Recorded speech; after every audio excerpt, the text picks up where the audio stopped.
Okay, we're going to get started. This room is sponsored by Rubicon. The Rubicon project has engineered the Advertising Automation Cloud, one of the largest real-time cloud and big data computing systems. The company's mission is to automate the buying and selling of advertising by offering innovative products to connect buyers and sellers globally. For more information, visit rubiconproject.com. We also encourage you to visit the feedback survey. It's on the same page as your name badge. We appreciate any feedback to help us with future scale events. Okay, our session is Solving Humanity's Grand Challenges. Our speaker is Jono Bacon, who probably needs no introduction. Nonetheless, he will be speaking. He's the Senior Director of Community at Xprize, and he will walk through the goals and focus of Xprize and show how he is working on a global community designed to help solve these grand challenges, including education, healthcare, space travel, and life sciences. Without further ado, I give you Jono Bacon. Thank you. Thank you. How's everyone doing? You know how the drill works. How's everyone doing? Come on. Yeah, there we go. I'm not going to do that whole stupid thing that George likes. So I just want to first of all say a big thank you for you folks actually showing up. I was quite petrified knowing that I was going to be in this room. And it's Sunday, and so thank you everybody for coming along, particularly as probably most of you have no idea what the hell this is going to be about. Work, flicker. Work, flicker. Let's try that again. You know what? I'm stood next to it. Hang on. Work, flicker. There we go. All right, so I joined a place called Xprize. Anyone know what Xprize is? A couple of you. Brilliant. That's actually more than I expected. I spent some time at Canonical working as the Ubuntu Community Manager, and I used to run a consultancy practice, and this is going to make sense a little bit later on. But I'm really passionate about how we build strong and empowered communities, and doing the consultancy was a great way of learning more about how we do this. You know, the way Canonical works and how you build a community and the way we do it in open source is going to be very different if you're working with Deutsche Bank or Samsung or Deloitte or people like that. Wrote a book called The Art of Community, and some of you may realize that I share the same idiotic podcast with the other three idiots in Bad Voltage. So this is, frankly, quite a selfish presentation. Usually when you go to a presentation, you go there to soak up knowledge, whereas I want to turn this around a little bit and soak up your knowledge. And this will become clear in a little bit. I was born, well, I used to live when I was a kid in a place that looked a little bit like this. This is Bedfordshire. Anyone been to Bedfordshire? Yeah, idiot. So, I mean that in the nicest possible way. When I was a kid, my parents, my aunties and uncles and other people said, you know what, people don't know their neighbors like they did back in the good old days. This was a thing that I heard repeatedly over and over again. And the general narrative about this is that communities are dead. They don't really exist anymore. Video games and movies are rotting our brains. We don't talk to each other. We don't hang out with each other. But what's interesting is that in the last sort of 5 to 10 years, we've seen local farming groups getting together to teach kids how to grow sustainable produce. We've seen the incredible story of Wikipedia happening where we document human knowledge. We've seen just the incredible breadth and spread of open source, which is now running the infrastructure of the world, the devices in your pocket, the banking systems, organizations everywhere running open source.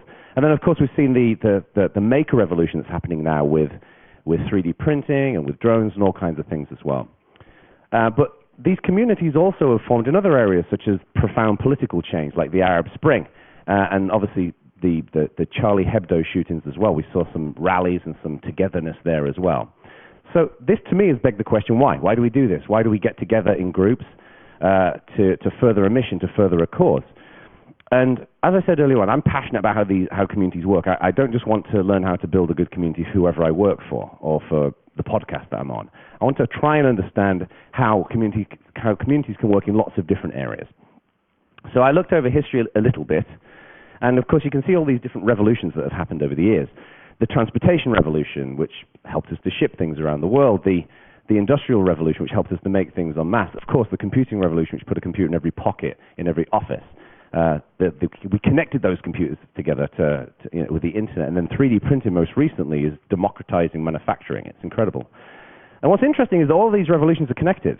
The transportation revolution led to the industrial revolution, which led to the computing revolution, and so on and so forth. And if you look at the benefactors and the constituents in these revolutions, it's people. And one of the things that struck me as I've gotten older is that we often forget that we're people, that we're all animals. And when you take away the computers and the screens and the tables and the chairs, we're just people. And everything that's powered my personal philosophy in how we build strong communities is I believe that most people are good people.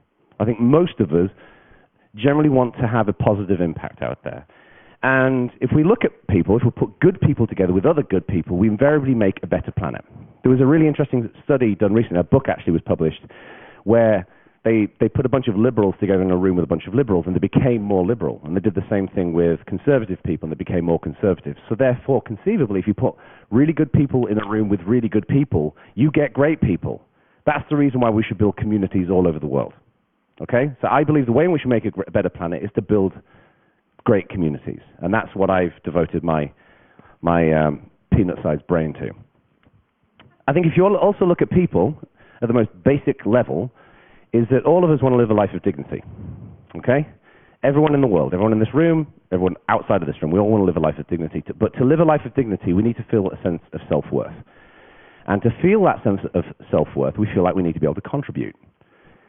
It's to contribute to our families, to our local communities, to our businesses, to our projects, to our clubs. But to be able to contribute, we need access. And my good friend over here has lectured me repeatedly that this is the wrong word to describe this point, so forgive me for a second. But what I mean by this is access to knowledge and access to tools, to the things that we need to be able to contribute. So if you look at all of these things that have happened over the years, I believe that the reason why they're happening, and the reason why many more great stories of communities getting together, is going to be because of access. It's because we're getting better and better access to the tools and technologies to do better things. So if you look at that and we break that access down, one of the first areas to look at is technology. Technology's got this incredible exponential growth curve, and we know this with Moore's law. If you follow this trend, this is awesome but worrying. So what we can see here is that there's certain things that we're AI, someone shouted over there, there's certain things that are incredibly processor intensive, that are, the processing power bottleneck is no longer going to be much of an issue. But of course, computing power is one thing. What we really need to do is to connect those things together. So if we look at the internet, now I apologize, this is a slightly older graph. It goes up to 2009. But what's evident here is that internet access is growing throughout the world, not just in Western countries, but more and more poorer nations as well are getting connected. But they're not getting connected together via their desktop computers, via their laptops. They're getting connected via cell phones. And this shows the growth of cell phones across the world as well. This is where, for example, I think Firefox OS are doing a really, really good job because they're trying to get open source cell phones into the hands of poorer nations and poorer people. So when we look at this data, and we also see that the world is growing, which is obviously, in many cases, a bad thing, what we're seeing is hundreds of millions of new minds getting connected together via cell phones. They're getting access to technology, they're getting access to the internet, and therefore they're getting access to people. So in my mind, what we have is we're at this great intersection in history.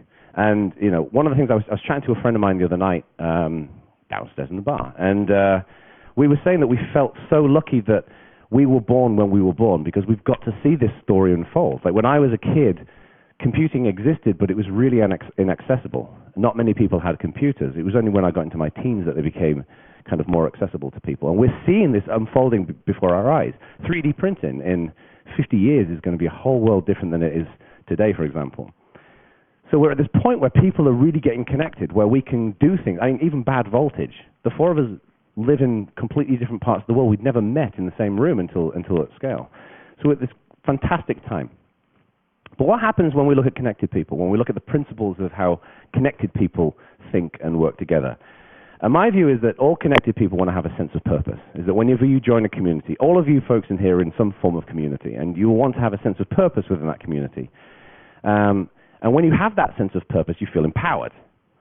So when you're empowered, you have the ability to feel that drive to do something, to make a difference, to not just be another person building something that other people don't care about, and to go out there and do something. And when you have that sense of purpose, and when you are empowered, and when you achieve things, you get this incredible sense of belonging.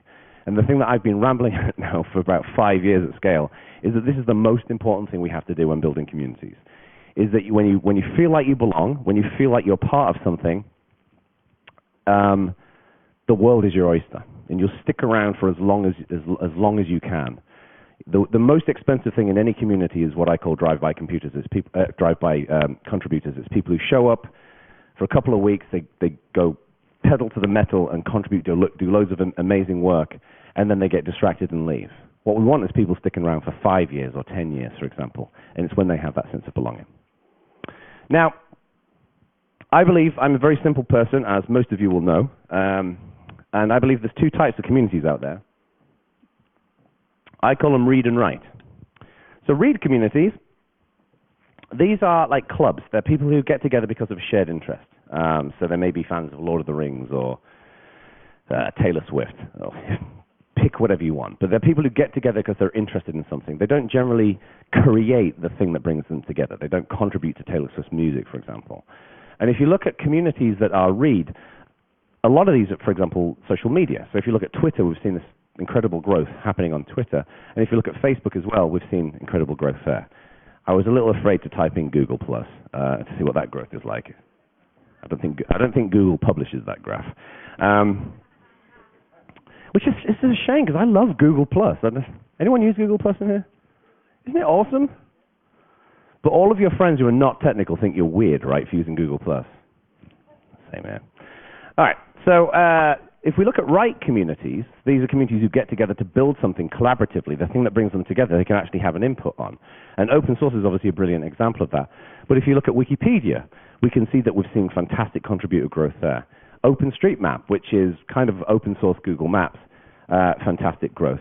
If you look at open source as a whole, we've seen fantastic growth across the wide breadth of open source projects.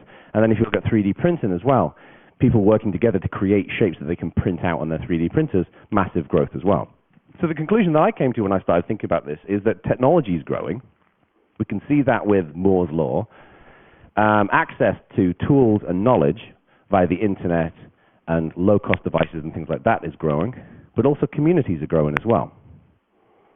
So when you put all of this data together, in my mind, it creates this amazing opportunity, right? We look at this data over here, and if we know that technology is going to be at this particular point in 2 or 3 years, and we know that people are going to have access to the internet, and maybe we're going to have more and more people in developing nations and things like that have access to technology, then we can think of really bold and audacious goals. And it's the bold and audacious goals that get people revved up about participating, in my mind. Look at Jimmy Wales. When he's not asking you for money on Wikipedia, he had the idea of documenting human knowledge on a website. I mean, that's a pretty big goal. And they went out and they did it, and they, to a reasonable extent, have succeeded. And that was, I don't think he had that kind of the data that demonstrated that was going to be doable. But when you look at the data, it means that your bold and audacious goal isn't just fantasy. It means that you have actually got the opportunity to do something like that. So this brings us to Xprize. For those of you who don't know what Xprize is, it's a non-profit foundation that's mission statement is to solve humanity's grand challenges. So this is space travel, for example. The very first Xprize was to build a spaceship that would go up and down into space twice within 2 weeks, carrying a crew of 3 people. It was a $10 million competition, and it was won by Scale Composites, who built Spaceship One, that was then sold to Richard Branson, and that's Virgin Galactic. That was the first Xprize. We've seen other Xprizes around a variety of other areas. But the idea here is that we have these major problems in the world, and we have technology that can fix it. And all we need to do is to incentivize how people can build that technology to fix it. And Xprize does this with these massive competitions, right? So a good example of this is the Global Learning Xprize. Anyone familiar with this? Anyone heard of this? I didn't think many of you would have heard of this. So this is the very first open source Xprize. It's a $15 million competition to build a piece of open source software that runs on an Android tablet that will teach a child how to read, write, and perform basic arithmetic within 18 months without the aid of a teacher. There's 54 million children in the world today who have no access to education, and there's 250 million children in the world who have access to primary education but don't have basic levels of literacy. 250 million kids. And UNESCO has done research into this and identified that if you help people to become literate, it helps to bring nations out of poverty, because people can access the wealth of information that's on the internet, they can set up small businesses and things like that. Families start getting smaller. There's families in Africa, for example, who deliberately have a lot of children because they need a child to look after the farm. Sadly, they account for a child that's probably going to die because of poor health care. So what happens is you have overpopulation. All these different things are connected together. So we set this grand challenge of how we're going to fix it. And the future vision that we look at is a more literate world that will help eradicate poverty. This isn't just about teaching kids how to read. This is absolutely about trying to identify these major problems and the knock-on effects that go after them as well. Okay? It's open source. There's going to be 5 teams who will be finalists in this, and those 5 teams will all be required to open source their software. All of the assets, all of the code will have to be open source. It'll be under the Apache license and under the Creative Commons licenses as well. So, Xprize was founded by this guy. He's called Peter Diamandis.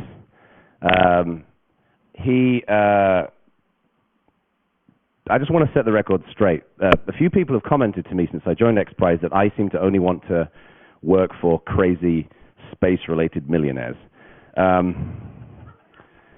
You're not the only one who's worried about this worrying trend. So he's a great guy, and he's essentially a futurist, and he's unbelievably passionate about this. He wrote a book called Abundance, and I really recommend you check it out. It's a fascinating book that really kind of maps out the challenges that we have in the world and how we can, get out there and fix them. And I was introduced to him. So do any of you remember the Ubuntu Edge campaign? Yeah? Big crowdfunding campaign that we didn't win and succeed at. Yeah? New book, Bold. Yeah. Yeah, he's got a new book out. Excellent. So I got introduced to Peter Diamandis through Indiegogo, because I was one of the members of the team on the Ubuntu Edge campaign, and he was interested in crowdfunding, and then had a chat with him, and I said, the thing that's cool about Xprize is that you've got this way of incentivizing why we solve these problems.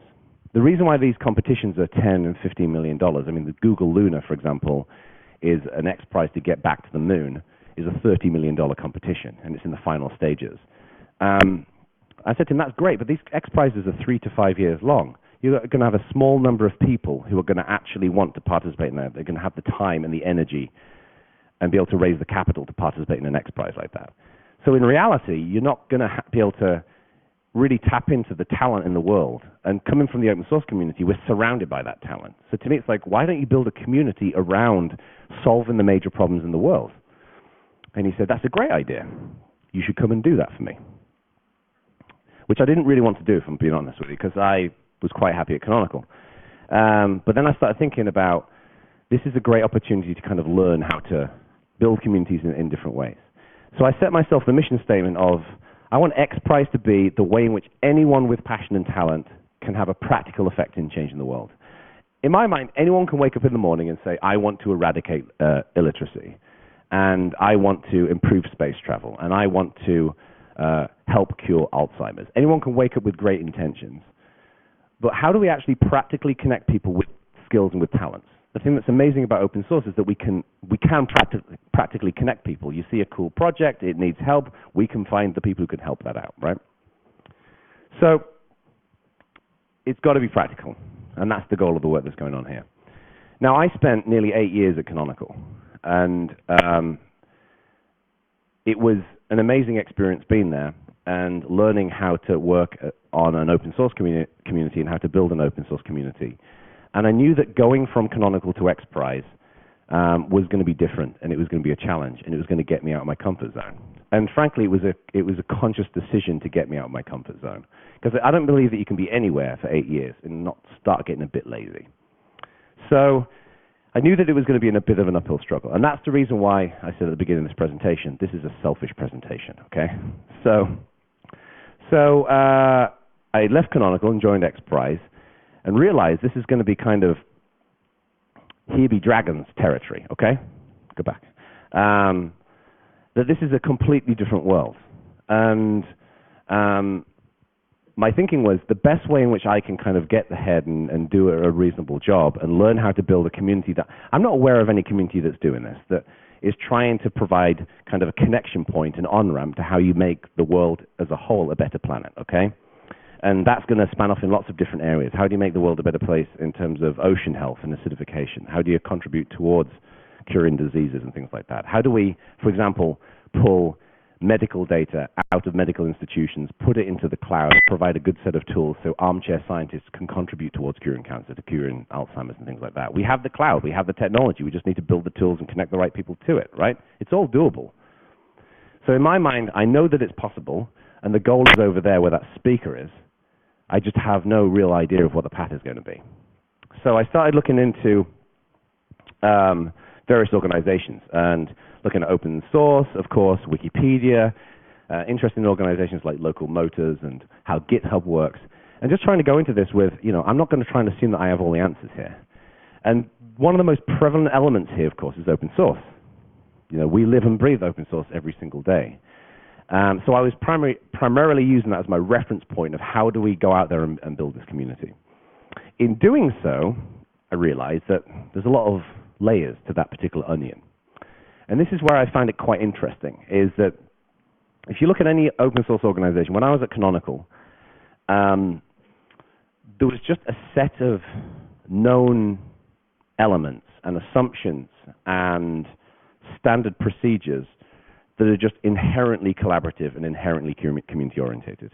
So put aside, those of you who don't particularly like Canonical, put aside that hatred for a second. You can pick any other open source company. But just open source organizations and people are just inherently collaborative. We naturally think in ways that we can work together. We collaborate over email. We collaborate over IRC and Hangouts. We naturally think about, okay, well, we have an idea for something. Let's go and do it. We're agile. We're at times scrappy.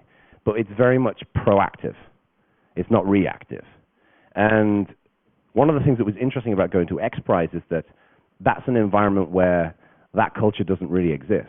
I was expecting Xprize to be kind of like the basement in Tony Stark's house in Iron Man, with like robot lasers and all kinds of stuff, right? And it really isn't. It's an organization that puts together big competitions to solve these problems in the world. Speaking of robots, this guy walking in at the back actually works on really cool robots. You should go and talk to him.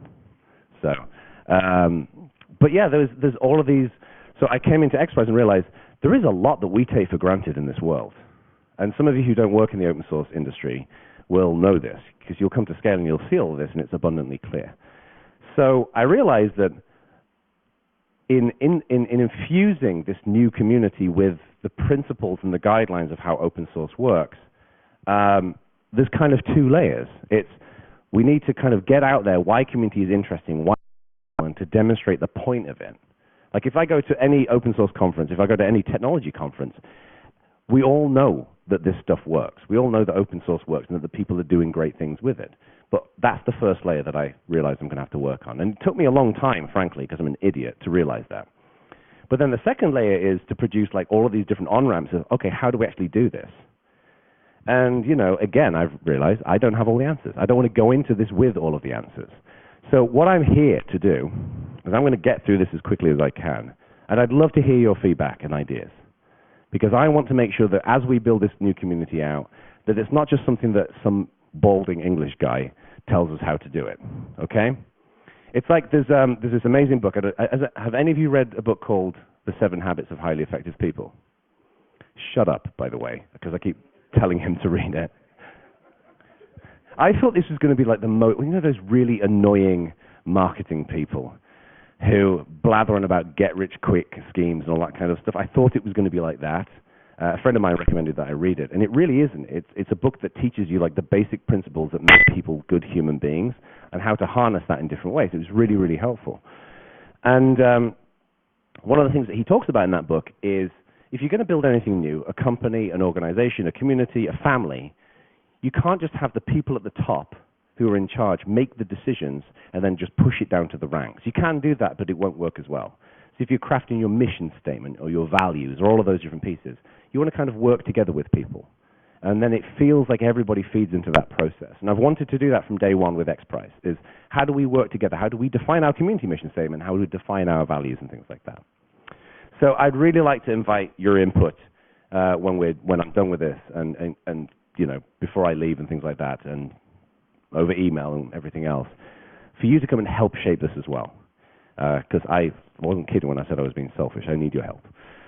So I'm going to talk through a couple of areas where I've been thinking about this and about how we can get started. And my view has been, I put together a 2015 plan for Xprize, and I thought, we'll experiment with these areas. I made it very clear to Xprize, this is a shot in the dark, right? This stuff probably won't work, and some of it will work.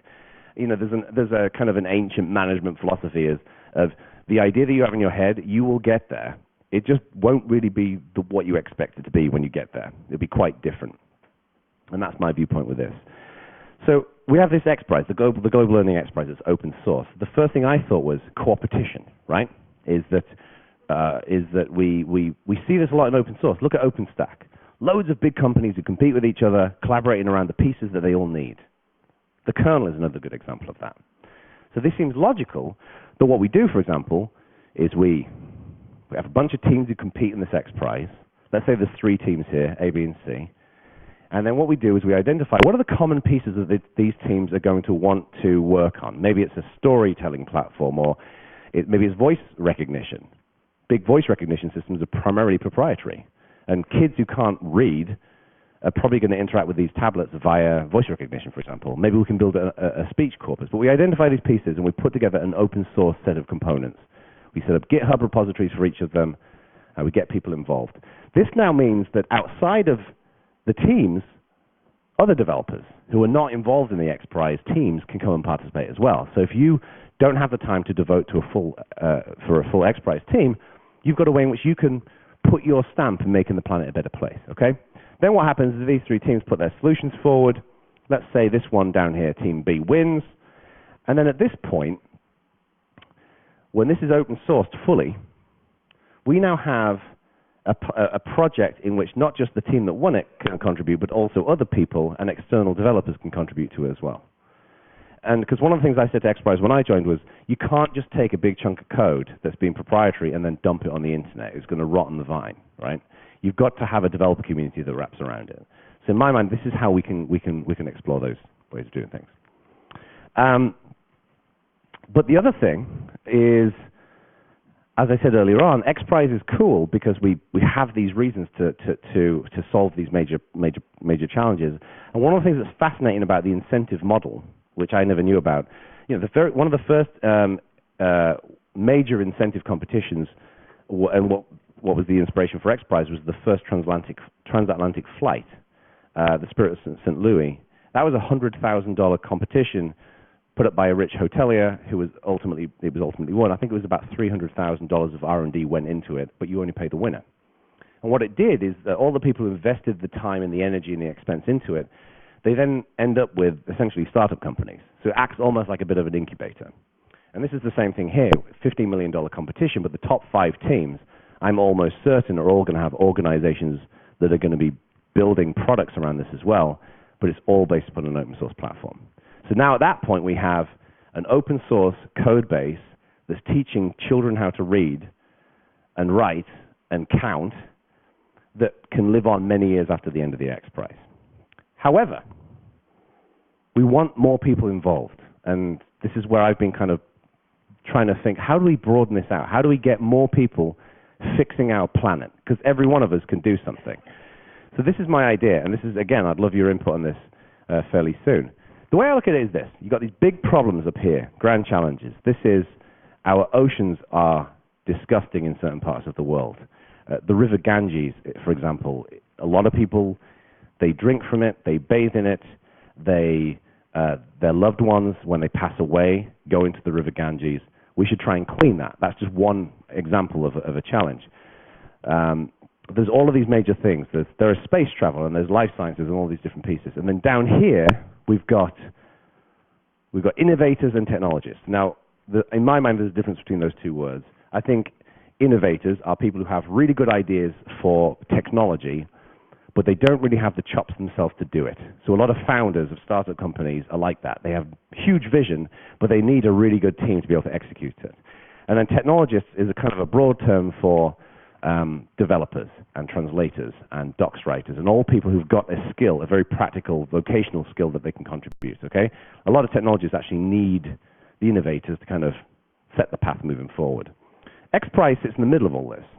So what Xprize does is it can look at these big challenges up here. It can say, okay, we know that we have a problem, for example, that millions of kids around the world can't read. And then Xprize does this really quite intensive prize development process. It goes through this intensive prize development process that takes 2 or 3 years where they work with consultants and they say, where will the technology be when we want this to finish? How long does the competition need to be? What's the market going to look like? Like, you can create open source software that needs millions of kids to read, but how do you get it into the hands of those kids? How do you test it? In this competition, for example, in the Global Learning Xprize, there's an 18-month development phase where you build the software, and then there's going to be 18 months of field testing where you actually put it in the hands of real kids using real tablets to actually make sure that it works. So it's a very, very elaborate process. And that's great because we have a bunch of these different Xprizes. But the open source person to me thinks, there's loads of other smaller problems up there. Like, imagine if UNESCO, for example, said, we don't have a good crisis management system. Imagine if they said, when there's a tsunami, there's an earthquake, something like that, people need to find food, they need to find shelter, they need to find their loved ones.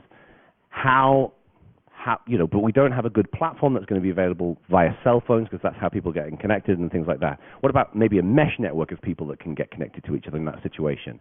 When I think of that from an open source perspective, I think, well, if we got like 4 or 5 web developers together, a couple of QA people, some designers, set up a GitHub repository, some bug tracking, we could build something like that, right? That's what we do. That's what open source people do. We think of something, we get out there and do it, right? So in my mind, there is thousands of these little problems all over the world. And we've got thousands of people, hundreds of thousands of people down here who could help fix them. And I did some back-of-the-napkin polls on Google+, where I wanted to test my assumption, because I was under the impression that most people who contribute to open source do it because they want to make the world a better place. And then I met Linus Torvalds. I was interviewing him for a video, and he was like, I don't contribute towards the kernel. I didn't start Linux because I want to make the world a better place. That's cool and all, but I do it because I want to build a kernel. So I wanted to check my assumption that I wasn't being overly philanthropic about things. So I did a bit of a back-of-the-napkin poll to a lot of people who follow me on G+ are open source people. And broadly, the results of that was a lot of people do contribute because they want to make the world a better place. However, it's got to be technically interesting. Something that is very philanthropic but isn't an interesting challenge is boring to people. So in my mind, that's a nice little set of guidelines to, okay, how do we direct these people down here to these problems in a way that's fulfilling? And that's something that this is at the embryonic stage of thinking. So this is, again, lots of guidance, lots of input would be very, very welcome. But this raises, you know how I talked about the onions, and the layers of the onion. What this opens up as a challenge to me is how we do this in a sustainable way. One of the principles that Mark Shuttleworth set in place at Canonical with Ubuntu is the notion of, there was a conversation years ago about how do you define what good contributors look like. And his view was they don't just contribute significant things, they contribute in a sustained manner. So you want somebody who's going to do lots of good work for a longer period of time, okay? And likewise, what we don't want is 100,000 GitHub repositories of old code that no one's using, right? We want to maintain projects that live on. And this is where I think one of the challenges that we have here is the kind of hacker versus maintainer role that a lot of us have. So I am a awful programmer. Shut up. I know you're going to say something. Look the other way. I'm a pretty poor programmer. I'm not as bad as he thinks I am. But I'm a hacker. I write a piece of software. Like we did this Ubuntu accomplishment system, which is gamification for Ubuntu. I spent every evening of my life just hammering at this thing and finally got this elaborate thing together. And as soon as it hit essentially the first version, I was completely uninterested in it. Like, it got to the point where you have to maintain it and fix people's bugs, and I was just bored instantly.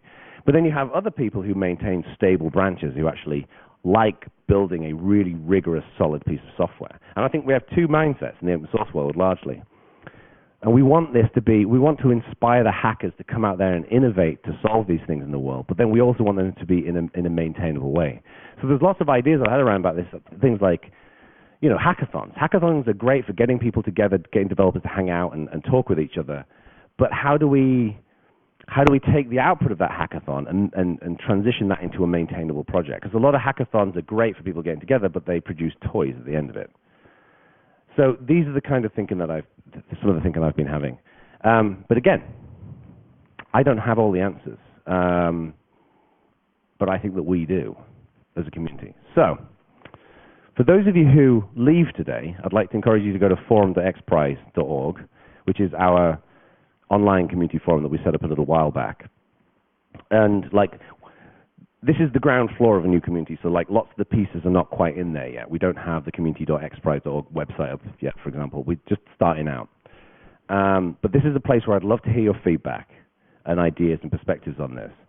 But while we're here, what do you folks think? Let me ask you the question, how do we build, or how do you think we can connect smart people with skills, with talents, to solve these big problems in the world?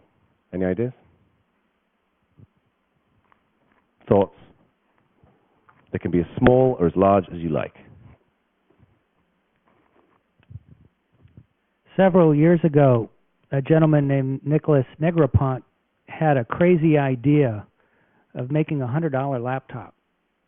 And at the time, laptops were $1,500, $2,000. And he got a lot of skeptics. How do you make a laptop for $100 and then make enough of them to distribute to children? And that became the one laptop per child program. Did you have any thoughts, or have you studied one laptop per child? Do you have any thoughts on perhaps lessons learned that you could apply to Xprize? Sure. So Nicholas Negroponte actually worked at Xprize for a while. And the guy who is running the prize, who's running the global learning Xprize, is a guy called Matt Keller, who worked with Nicholas Negroponte on one laptop per child. And then the technical director of that particular Xprize is a guy called Ed McNerney, who's an awesome dude as well. And I think the general feeling at Xprize is, in many ways, the hardware there is not really the market opportunity for building a solution that will bring literacy to all of these kids, because it's not just about writing the software and making the hardware. It's, for example, getting getting those tablets out to people in parts of the world where roads don't exist, for example. So I think the idea here was open source people are inherently collaborative. If we have a big competition to build technology, once we have that killer app, essentially, that will incentivize the hardware companies to build tablets that are going to be much more resistant to sand and dust and things like that. You couldn't just take a regular tablet and throw it out into some of these regions of the world. They'd break instantly. So to use that as kind of the carrot, and then the other bits will wrap around it. I think that's the thinking of it. If anyone's got any questions, if you don't want to come up with ideas, you're welcome to as well. I have a question about the Global Learning Xprize. One of the things that I was wondering... Sorry. Did you guys think about the long-term economic viability of it? And the reason why I asked that question, I know Xprize isn't about making money, but if you do something like the Global Learning Xprize and there's not enough money in it to sustain the infrastructure around the hardware and the software, because you need power, you need people to maintain the hardware that runs the software, and you need people to maintain the software, it would just fizzle, and you wouldn't make a long-term impact. You'd make a short-term impact. One of the things that I learned from reading his book, Abundance, is, because until a week or two before I joined Xprize, I knew nothing about philanthropy and solving major problems in the world, so I thought I should read his book. First rule of going to work for a new company, read the founder's book. Is that all of these things are connected. To your point, if you build this software, which could be really transformative, you need the technology, you need the tablets, but then you also need to be able to power them. And there are various technologies out there for powering, hardware and all the rest of it. And there are other Xprizes in development to solve some of these pieces. I think it was, for example, there was one technology that he mentions in the book around, I think it was around burning dung and using that as a means to generate power. And then, of course, the solar, which is getting increasingly cheap as well. But it's one of those things whereby if you try to come up with a solution where you tick all of the boxes, you'd have like the $7 billion fix humanity Xprize that you could never do. So it's like trying to pick these things off in a way that's kind of planned. And there is very much a goal of when the winners, once they succeed, there's a plan to really help them to be successful as well. There's almost like an incubator piece at the end of it that will help them to get connected to the hardware companies. The idea is that this software will be on every cell phone, on every tablet in the world. Loads of hands now.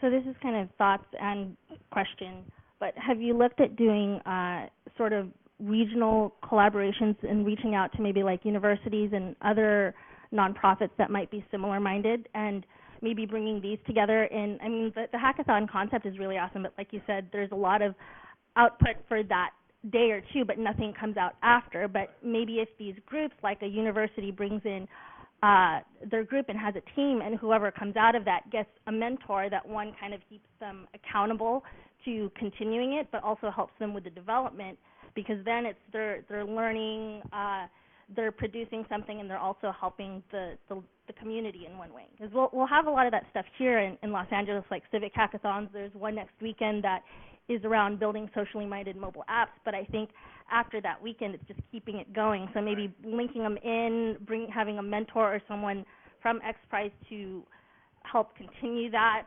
It's just some thoughts that I'm throwing out there. That's awesome, and this is exactly the kind of thing I don't like to sound my own voice as it is, let alone standing next to that thing. I think, that's exactly the kind of thing that I'd love to explore and get feedback from people is like, what are the best ways in which we can kind of kickstart this and trigger this? Because I think this is a great opportunity to genuinely make the world a better place. But there's a limited set of resources now to do that. So one of the things that I have started working on are what we're calling Xprize think tanks. And they're basically, for all intents and purposes, people who get together to form local groups. Because I think we often forget how powerful local communities can be. I mean, a good example of this is scale. We're all in the same room. We're having fun. And we get to that meet space that we're in is fantastic. And we often forget about that. So it's like identifying these groups, but again, that are very focused on practical doing. Because anyone can get in a room with a bunch of like-minded people and feel great and have a nice conversation, but I'd like to identify ways in which we can really connect those people at the end of a conversation to, okay, what can we now do? Let's all take a work item and do something to move that forward. The idea of working with universities is one that I hadn't considered. I think that's a really cool idea. And maybe other kind of similarly minded groups as well. Because the goal here as well is not to create like a single behemoth organization that everybody has to go through. Is that this is very much Xprize is kind of the dating site of connecting people to these challenges in practical ways. Richard. You mentioned Apache license for the education initiative. And I like many licenses for many different reasons, but I often prefer GPL for educational projects because that seems a good fit. Why Apache for this project? Yeah. I knew I was going to get that question. It was, so the way, stand up here.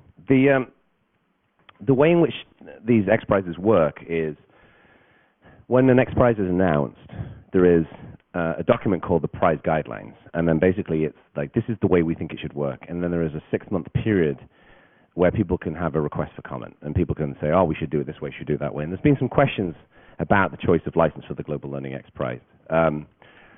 There's a couple of considerations that went into the Apache license, and I'm not a licensing expert by any stretch of the imagination, but one is that we want to build a foundation of open source technology, which is completely open source, completely free, everybody can get access to.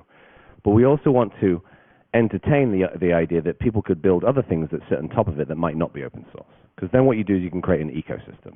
So if you have this solid open source code base, You then may get a company that invests a ton of money in building a piece that fits on top of that.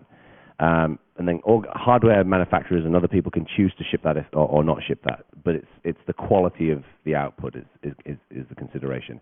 This is the continuing trend that I think we're seeing in Silicon Valley with startups. I know very few startups who generally ship anything under GPL.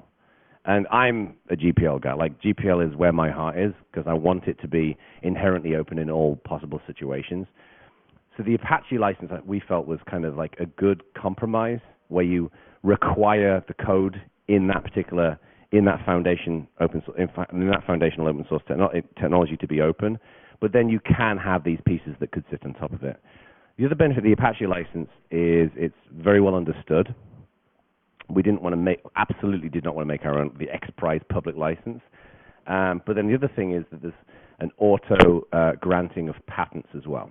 So when you contribute towards an APL project, then you basically say the patents that may be covered by this will automatically be granted over there as well.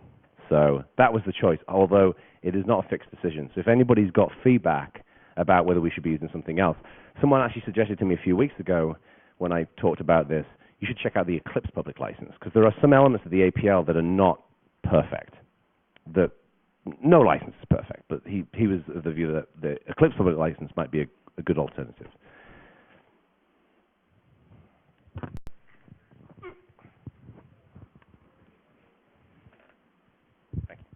So I was wondering about data access. With software, you can usually just go out and write software, but if you want to cure cancer, you're going to need data from lots of medical surveys and things like that, experiments. What do you do with that? I'm glad that you asked about this. If I'm being quite honest with you, when I was at Canonical, I was not particularly interested in the cloud. Because I was involved in it very much at the component level, as we were building Ubuntu and Juju and stuff like that. And then from leaving Canonical and thinking that this kind of stuff, it becomes evident like what you can do with the cloud and just the application of the cloud in so many different areas. And that got me thinking and talking with some other people at Xprize, like, how can we use that as a tool to find solutions to some of these challenges? And that's when I started thinking about things like big data. So, for example, I'm about to join, this is a separate thing to Xprize, but I'm about to join a board for this organization that's wanting to pull out genomics data and put it into the cloud and then be able to do essentially empower armchair scientists to go in there and contribute in different ways. In my mind, the processing power is there. The data is one piece, but invariably that you can get the data out, that's probably going to be tied up in a certain amount of legalese. The real challenge is once you've got the data and once you've got it in the cloud, is what's the interface to allow people to process it. I can't remember what it was, I think it was NASA did this. They had an issue years ago where they were trying to find certain patterns in some astronomical data, and they didn't have software that could identify these patterns. I think a lot of it was kind of like visual analysis. So they basically dumped it on the internet. And what was going to take them an estimated like year to process, they managed to process in like 2.5 weeks with people. So in my mind, that tells a story that like there's loads of different opportunities for how we can do this. And that's one thing that I'm just starting to learn about now is, okay, well, how do we pull out these different pieces of data, and what's the right way in which we can connect people to them? It seems to me a largely user interface oriented problem. Like if you're an expert in if you're a surgeon or you're in the medical field and you have this data, like what lens do you look at it through? So you can take that out, pull out patterns, connect those patterns in ways that maybe guide further tests and infrastructure. So where you have the various things like SETI and what have you, where you're doing the distributed. Somebody remember the? Yeah. What was that? Yeah. Yeah. The distributed computing projects. You might be able to tie that into this. I do have a question though about specifically the learning program. You didn't say specifically, but that is, I'm assuming, specified to be in the English language, because I'm wondering to what extent language itself is going to form either a barrier or an additional problem for your project. because, you know, other languages aren't structured in the same way, and literacy is very geared towards the language. It's a great question. You know, when we put out the request for comments for the Global Learning Xprize, there was really two areas where people were most interested in having conversation. One was the license, and one was the choice of language. I believe currently the choice of language is going to be English. The feeling being that English it's a pretty dominant language in the world. So invariably what's going to happen, these kids are going to learn it, and then what they'll do is they'll get connected into the internet, and there's so much online that's in English that they can then continue their learning and all the rest of it. However, the belief here is that we are, to a reasonable extent, expecting teams to be able to build technology that could conceivably be localized in different ways as well. So it may be in Swahili or something else. But it is very much... Right. Exactly. And this is where we've had this great discussion going on the forum around building the speech corpus. You know, you could build a speech corpus around English, but we may need it in a bunch of other languages. But again, maybe a way in which people can contribute towards helping this Global Learning Xprize is if people can read out a story, and then they can that can get recorded and then used in something like Pocket Sphinx. We can process that, and then that can expand the speech corpus.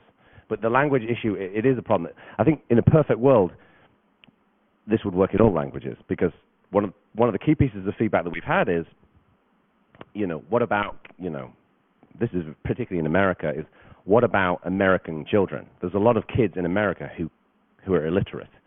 There's a lot of kids in Africa and in Asia that are illiterate. So our view was, let's start somewhere, but this again to me is a great opportunity for open source, is that let's say the prize guidelines are English. What if a bunch of us want to make it work really well in Swahili? And then we can identify the pieces that are language-centric, and we can optimize those for different languages. Part of the problem I'm thinking of, and I'm not a linguist, I study enough languages to know that that language families are very different in terms of their grammatical structure. So Spanish and Portuguese seem very different from English, but they're actually fairly similar, at least in their grammar. So you could probably translate software to do that. But if you're starting to deal with languages from the Indian subcontinent, you're now dealing in a completely different kettle of fish. Yeah. Fortunately, in one sense, they have English is a common language down there. But if you start getting into other parts of Asia, you get into family groups where Western language grammar does not apply.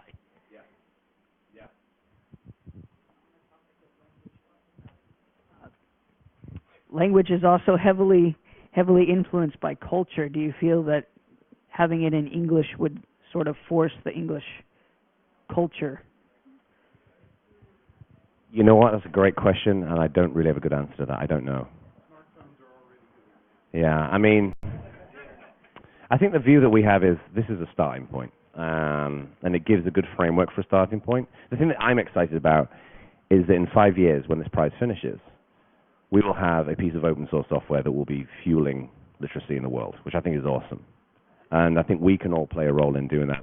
I was given the 2-minute warning about 2 minutes ago, so I apologize that I can't get to your question. I just want to say, again, I was petrified that no one was going to show up to this. And thank you for sitting and watching this. I hope you have a great rest of the scale. And go there and come and help us do this. Thank you.